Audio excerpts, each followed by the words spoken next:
I'm a USC Wellness Center personal trainer. I'm coming to you today to talk about your posture, right? Like most of us are working at home and we're maybe not in the most ergonomical setup. Maybe we're working from a couch, maybe we're working from a countertop or something along those lines, where it just doesn't promote the best posture. So how do we combat this if we can't change our environment that much? Well, there's a couple things. I got 2 exercises that I think that are really effective at doing this, right?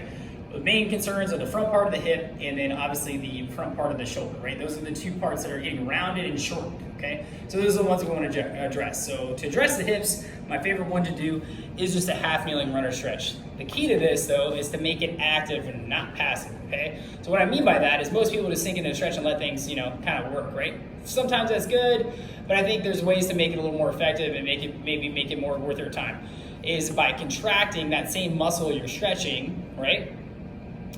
And then take a deep breath as you contract to try to tilt your pelvis upward, okay? You're gonna get a little more stretch throughout that area.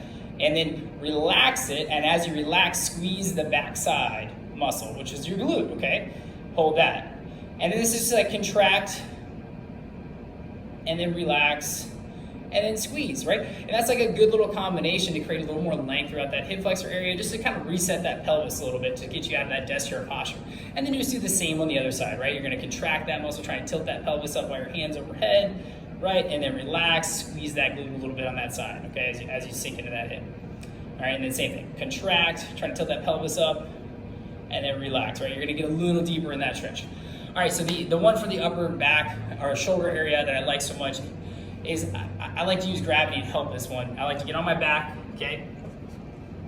All right, and then flatten my spine to the ground by pressing in the rib cage. Hands are gonna come out to the side, okay? As you extend overhead, exhale, making your abs contract a little harder, using that diaphragm, and try to maintain contact with the ground. Some of you guys might feel a ton of stretch through here, and some of you guys might not even make it flat to the ground, but these are my 2 go-tos to reset posture throughout the day if you're having to work from home a lot, okay? All right, try these, give them a go, and see how you like them.